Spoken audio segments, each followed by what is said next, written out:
Lahat po ba may dalang Bible? May hawak na Bible? Basahin po natin sa Colossians 1:10.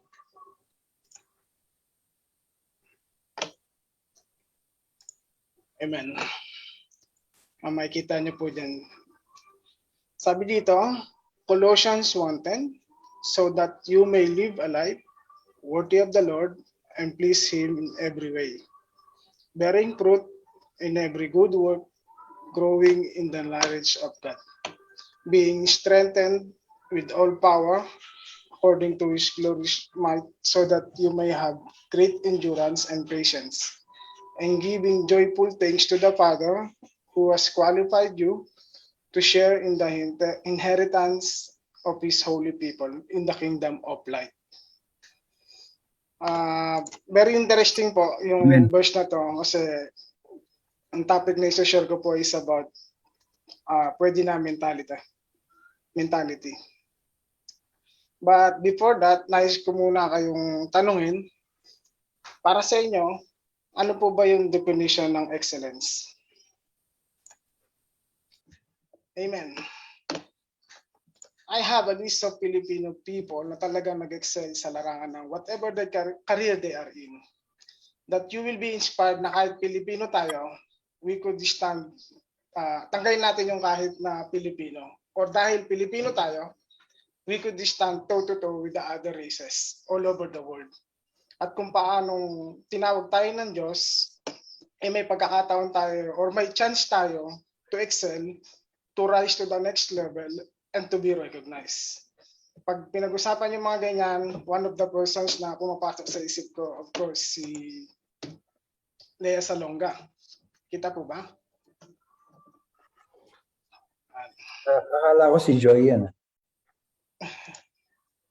World renowned Miss Saigon.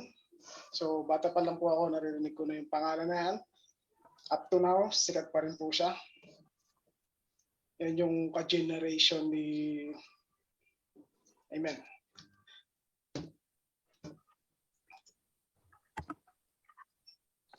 Of course, yung mga nakakatanda, kilala po ito. Yan, kilala niyo po yan. Sister Ellen? Gloria Diaz. She was the first Filipina na Miss Universe. So, siya po yung first Filipina Miss Universe natin. Amen. Amen. Para sa mas mature, pinili ko po si Pe Del Mundo. Maaring hindi niyo siya kilala, pero kung nasa medical field ka, common yung pangalan na yan. Actually, siya yung kauna-unahang female Asian na nag-doktor at gumraduate sa Harvard. Wow. And sobrang galing po niya.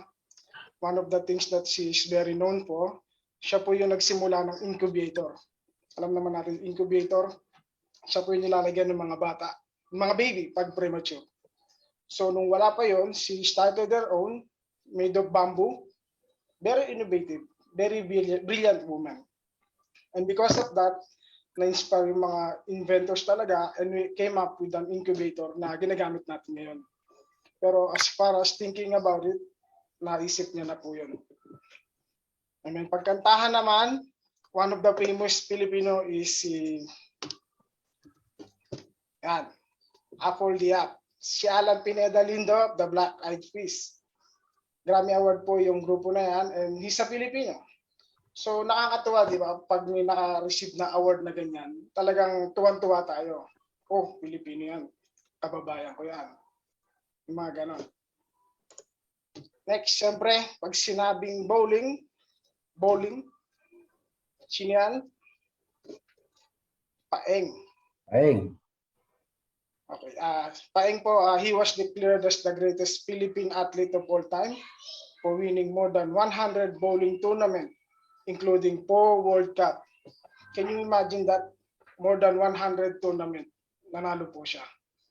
And was also named Philippine Athlete of the Century by the Philippine Sports Writers Association in 1999. Amen. Next, pag sinabi mong 8 ball or billiards, Efren Bata Reyes. Sikat po yan. He won the World 8-Ball Championship 5 times and over 100 other international tournament. Galing, Pilipino. Next. Siyempre, hindi natin pwede kalimutan ang ating pambansang kamao, si Manny Pacquiao. So, pag Pilipino ka, imposibleng hindi mo siya kilala. Talagang pag may laban niya, damang-dama sa buong Pilipinas, kahit sa church, nawawala yung mga tao. So, Sunday kasi nagaganap yung laban ni Pacquiao. So, na-witness ko po yan. And nababawasan po talaga pagkalaban niya. Siyempre, alam na alam, paglaban ni Manny, bakit? Bagsak ang attendance ng church. Bakit? Nasaan yung mga taga-church? Nagpe-pray para kay Manny. So, kanya-kanyang palusot yan. Sabihin pa sa pastor, Pastor, andun po ako, nag-i-intercede. Kailangan nililay hands. Talagang pag naglalaban, nakalay hands ako sa TV. Uy!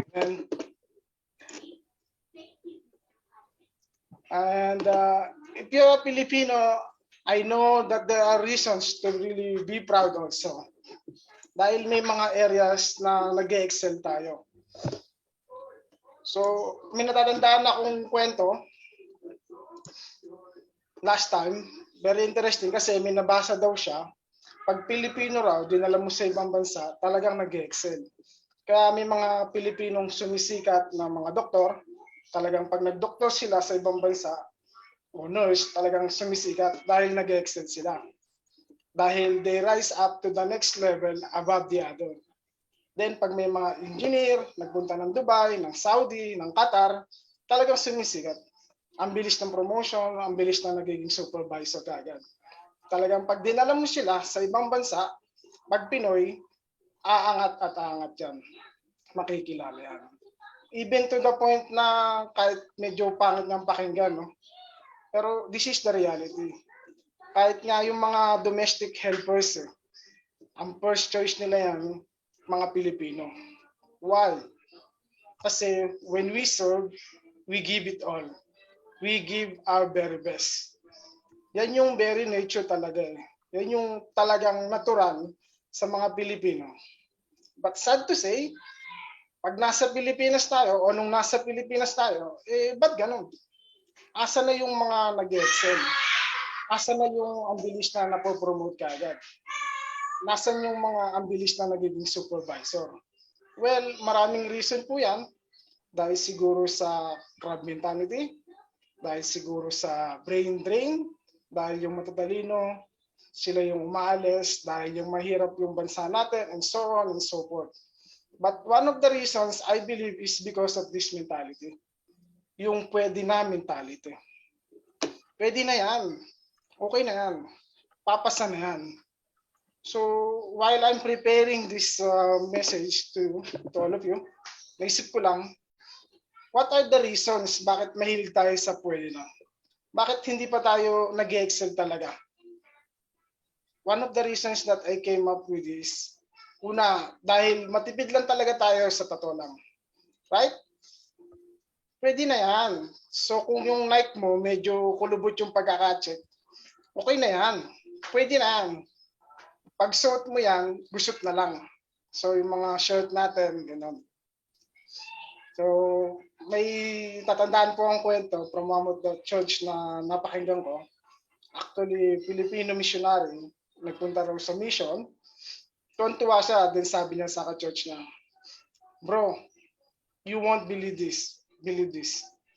Nakabili ako, sobrang mura ng sapatos. Ang ganda. Bagay na bagay sa akin.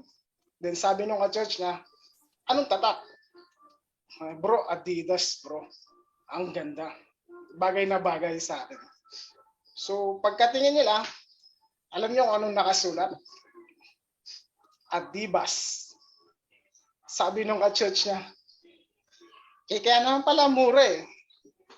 So, true enough, yung Adidas niya na Adibas, pag tapos ng konting takbo, nakangiti na. Konting takbo pa, tumatawa na. So yung sapatos na tumatawa, yung may-ari umiiyak. Bakit? Kasi nagtitipid eh. Kasi nga, ayaw mo na gumastos ng malaki. Bakit ka pa magpapakahirap? Bakit ka pagagastos ng malaki? Meron naman dyan, pwede na. Mura, kamukha rin naman. Yung kasi yung problema eh. Kakatipid, we compromise. We lower the standards. Amen?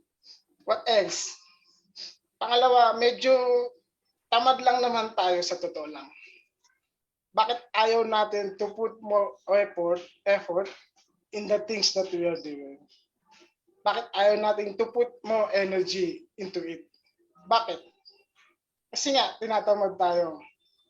Ganun tayo mag-isip. Pwede nga yan, kasi nga, tinatamad tayo. The other reason is probably the most common. It's because mababa lang talaga yung standards natin. It's because matiising lang talaga tayo. Okay na yan. Acceptable na sa atin yan. Pero it's not acceptable before God. Yung pwede na mentality, sa tingin nyo, okay ba kay Lord yun? Okay ba yun?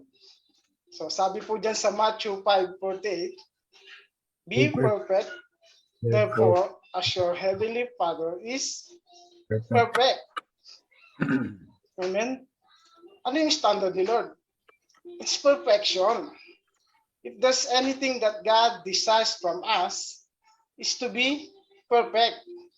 Ibig sabihin, pag sinabing perfect yun, excellent yan, 100% yan. Some of us here, pag narinig mo pa lang yung 100%, Brad, sino ba naman yung makakabigay ng 100% kay Lord? Pag tinanong ko kayo ngayon, and I would ask you, sino ba dito sa atin yung 100% talaga ng buhay mo, ng lahat ng ginagawa mo, you have given it all to God? Meron ba? Wala rin naman eh. Right? And yet, yun yung standard ni Lord. Perfection, 100%. Bakit ganon? Sobrang higpit lang ba talaga ni Lord? Well, actually, kailangan lang natin maintindihan kung ano yung perspective ni Lord, ano ba yung iniisip ni Lord nung sinabi niya. Bakit hindi po pwede kay Lord yung less than 100%? Bakit hindi po pwede kay Lord yung 99%? Pag sinabi mong 99%, pwede na yan, di ba? Mataas na yan. Pero that is not acceptable to God. You know why? Bigyan ko po kayo ng example. What does 99% mean?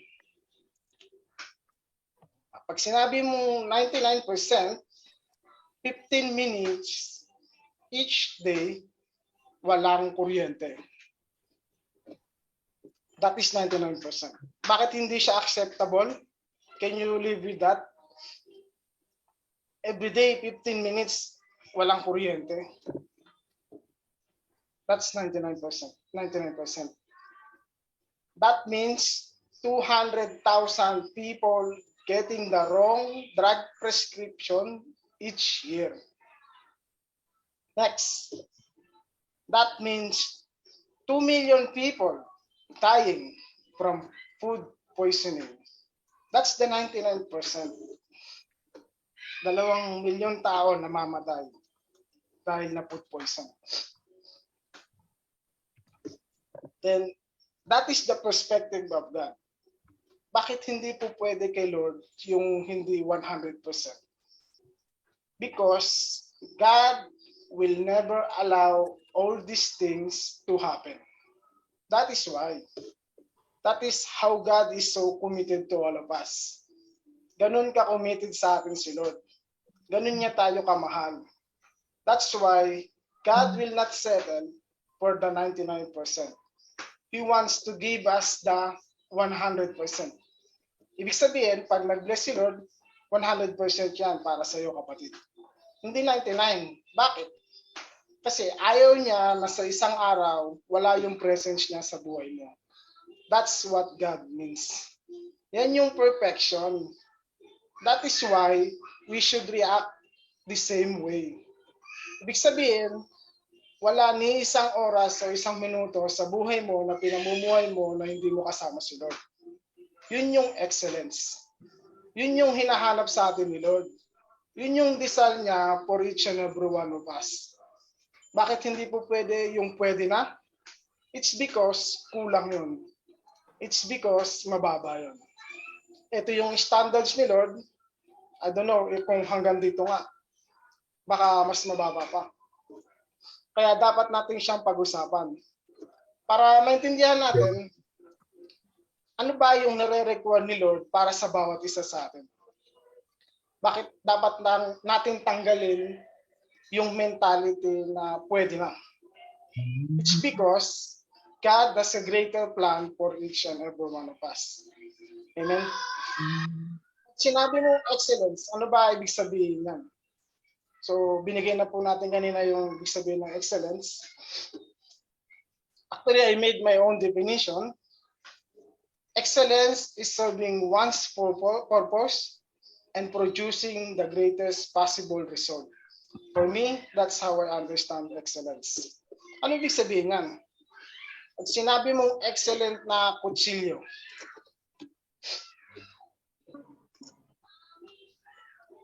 Ano ibig sabihin nun? Ibig sabihin, matalas. Kutsilyo nga. Ibig sabihin, pag ginamit mo yung kutsilyo na yun, ganun lang, parang ini-slide mo lang. Ano yung hindi excellent na kutsilyo? Yung pag ganun ka ng ganun, hindi kutsilyo yun. Lagari yun. So ano yung excellent na kutsilyo? Pag nakakahiwa ng mabilis, because it is sharp. Amen? For example, yung sapatos. Ano yung excellent na sapatos? Yung pag tumakbo ka, hindi ngumingiti. Hindi yung laging nakarugby ka na lang to keep it together. Ano yung excellent na relo? Laging on time yan, hindi advance, hindi late.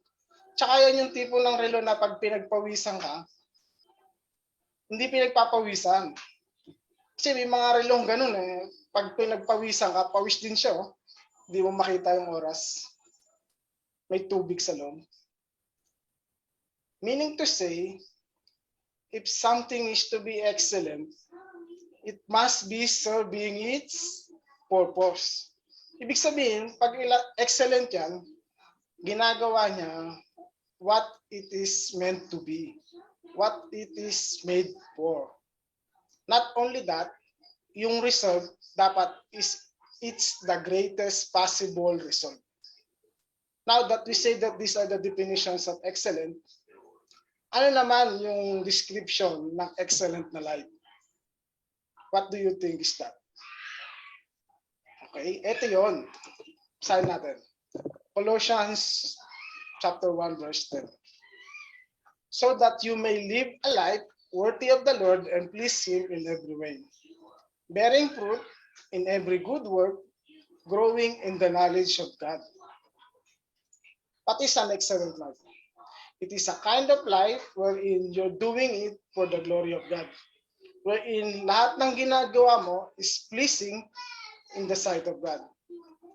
Yan yung life na ina-expect sa atin ni Lord. Yan yung buhay na gusto na makita sa atin ni Lord.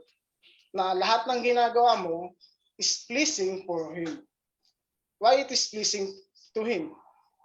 Because you are serving His purpose. Sabi nga sa Ephesians 4:1, sabi ni Paul, as a prisoner for the Lord, then I urge you to live a life worthy of the calling you have received. So, ganun din yan. I believe na for each and every one of us, meron kang calling. Meron kang purpose. May pinapagawa sa iyo si Lord. Ano yon? Ginagawa mo ba yon? That is why it's very important to all of us na alam mo kung ano yung purpose. Alam natin kung ano yung purpose. dapat maunawaan natin yung purpose kung bakit ka andito mismo. Ano ba yung purpose mo? Yung bawat isa. Nasa tama ba tayong trabaho? Tama ba yung ginagawa natin? Tama ba yung position natin ngayon? Are you serving your purpose? Tama ba yung calling mo? Yun yung importante na masagot natin sa buhay. Because kahit na ibuhos natin yung buong buhay natin yun dyan, for as long as hindi yan yung calling ni Lord sa buhay mo, it won't succeed. You will not find gratification, satisfaction, and fulfillment. Even success. Bakit? Kasi nga, taliwas yan sa plano ni Lord. Amen? Kagaya nung kutsilyo kanina, anong purpose nun? Di ba para maghiwa? Pag ginamit mo yan sa ibang bagay, you're missing the point. Pwedeng mag-work, pwedeng ang panlinis ng kuko yun, di ba? Lalo na kung mapurol. Pero the point is, na-miss mo yung purpose niya. Hindi talaga yan yung design niya. It is not meant to be used for something else. Panghiwa lang talaga. Does it work? Yes, tanggal yung dumi sa kuko eh. Pero it's not serving the purpose. Amen? We begin by an understanding of the purpose. Paano mo malalaman ngayon yan? Huwag niyo po ang tanungin. You go back to the one who created you in the first place. Ano yung purpose si Lord nakakalam mo? Dahil siya yung gumawa sa'yo, sa atin, siya yung naglagay sa'yo dito. Bakit ka nasa Qatar ngayon? Bakit dito kanya tinawag? Bakit ka nasa worship team ministry? Dahil dito kanya tinawag. Again, excellence begins by an understanding your purpose. Pero it doesn't end there. Purpose, kailangan, would be translated into performance. So di lang pwedeng alam ko na yung purpose ko. Amen. Praise God. Magiging excellent na ako. Hindi. Kailangan may performance. Ibig sabihin, may action. Basahin natin ulit yung verse 10, chapter 1. Colossians 1, verse 10, so that you may live a life worthy of the Lord and please Him in every way, bearing fruit in every good work, growing in the knowledge of God. So, second part niya, sabi doon, bearing fruit in every good work, growing in the knowledge of God. Bearing fruit daw. May resulta in every good work. May trabaho, may gagawin ka. Amen? If you want to be excellent in your life, you have to perform. Translate the purpose into performance. Example, parang sa kotse yan. Pagka tumitingin tayo ng kotse, baka naman nagmumumog ng gas yan, mga ganun. Baka naman itirik ako yan. Amen? Another example. Parang sa computer yan. Baka naman nag-ahang yan. During the service, hindi na ilalabas yung lyrics. So, performance. When we talk about excellence, performance talaga yan. Action yan. Walang mangyayari kung walang action. Kailangan may gagawin ka talaga. Ibig sabihin, if you want to be an excellent father, kailangan you take time with your children. If you are a father and you want to be an excellent father, kailangan lagi kang andun with your children. Di naman po lahat sa atin nandito yung family or anak. But we give our very best, no, to communicate with them sa mga kasama natin dito. Amen? Kumbaga, pag uwi nila galing school, kinukumusta mo ba sila? So, since pandemic, walang school, study from home, are you spending time with them? Kinukumusta mo ba sila sa mga projects nila? Tinutulungan mo ba sila sa mga projects nila? Be an excellent father or mother to them. It takes time. Mag-invest ka ng oras. Pag pinag-usapan yung oras, parang laging may discussion dyan. Brad, ano ba yan? Quality time or quantity time? Di ba, importante naman yung quality. Amen? Ano po ba natin yung quality and quantity? Bigyan ko po kayo ng example. Kunwari, papakainin ko kayo o inimbita ko kayo sa pinakasikat na restaurant. Papakainin ko ng masarap na steak sa buong mundo. Talagang wala nang sasarap pa dito. Quality-wise, ito na yun. Above the rest. Wala na talagang hihigit pa. Papakainin ko kayo ng steak. Quality, wow, it's really high. Kaya lang, ang problema is the quantity. Sorry ganito lang kaliit. Amen. Do you think you would enjoy that? Do you think your child will enjoy that? Or wag na lang sa anak, ilimit sa anak. Dun sa asawa mo mismo. Are you spending time with your wife or with your husband? Are you saying words of appreciation sa asawa mo? Na-appreciate mo ba yung mga ginagawa nila? Do you take time? Nakikipagkwentuhan ka ba sa kanila? Sa mga friends mo, do you take time or talagang sineparate mo na yung sarili mo? Sa mga kasama natin dito sa team, kinukumusta ba natin yung bawat isa? O kung gumagamit tayo ng Facebook, nagko-comment ba tayo sa kanila? Right? O kung sa WhatsApp or Viber man lang, kinukumusta ba natin yung kasama natin dito sa team? For example, sis, Brad, kamusta? Ano ang balita? Pag-abot ka na ba ng pledge mo? Hindi pa. Mga ganon. Medyo lang. Amen? Next. Not only that, we should be performing. Your performance should continue in perseverance. Basahin naman natin yung Colossians 1 verse 11. Being strengthened with all power according to His glorious might, so that you may have great endurance and patience. Sabi diyan, bakit kailangan ng endurance? Bakit kailangan ng patience? Kasi habang nabubuhay ka, let me tell you something, habang nabubuhay tayo, magkakaproblema tayo. That's the reality of things. There will be resistance. May mga hindrances yan. May mga test yan. Yun yung buhay ng tao, regardless whether Christian ka or hindi.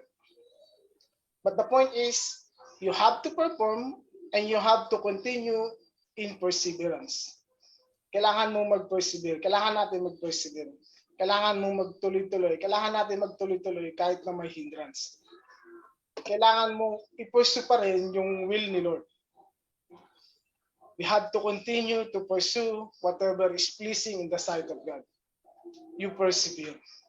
Huwag nating ibaba yung standard. Don't ever compromise. Paano kung ako na lang yung nag-iisa doon? Everybody else is doing the same thing. Don't lower your standards. Make a stand. Glorify God with your life. Live a life that is glory and pleasing to Him. Never compromise your standard. Wag nating ibaba yung standards. Paano kung lahat sila tumatanggap ng lagay? Paano kung sabihin nilang wala kang pakisama? Wala talaga.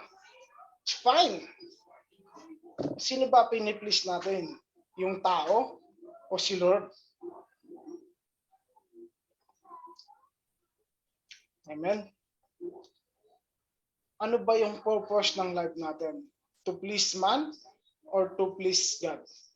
Continue in perseverance. Sabi sa 1 Thessalonians 4:1, nakikita po ba dyan?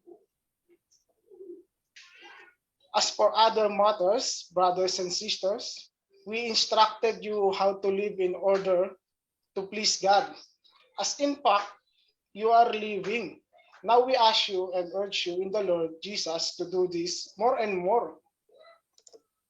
Sabi ni Paul, binigyan ko na kayo ng instructions na ang purpose ng buhay nyo is to please God, na talagang pasayahin mo si Lord, na pangitiin siya, na talagang pag tinignan ka niya, matutuwa siya sa ginagawa mo. As in fact, you are living, sabi ni Paul. Sabi ni Paul, ito na yung instruction ko. Ginagawa na nila eh. Praise God. Amen. Pero tapos na ba? Sabi niya, now we ask you and urge you in the Lord Jesus to do this more and more. Ginagawa na, pero kumpleto na ba? Hindi. We continue. We persevere. More and more. Take it to the next level. Ako na nga yung inaasahan ng lahat eh. Blessed na nga ako eh. There is more. Right? Ayaw mo na ng blessing? Hindi natatapos yun. Hindi nauubusan ng ibibigay sa'yo si Lord. Yung excellent, hindi natatapos yun when you reach a certain point in your life. Amen? Continue, you persevere. Okay, let's review po nung aking share. Ayan po. Kita po. Amen. Basahin po natin. Excellence begins by understanding your purpose. Purpose should be translated into performance. Performance should continue in perseverance until your excellence gives praise to our God. Until such time na talagang yung buhay natin, whenever people would see it, gives God glory and honor that He deserves. Why do we need to excel? Because that's the calling for each and every one of us here. Every time that you don't excel, every time that you settle for less, you are actually missing out the opportunity to give God the glory. Every time na nag-settle tayo, pwede na yan. You have settled for something less.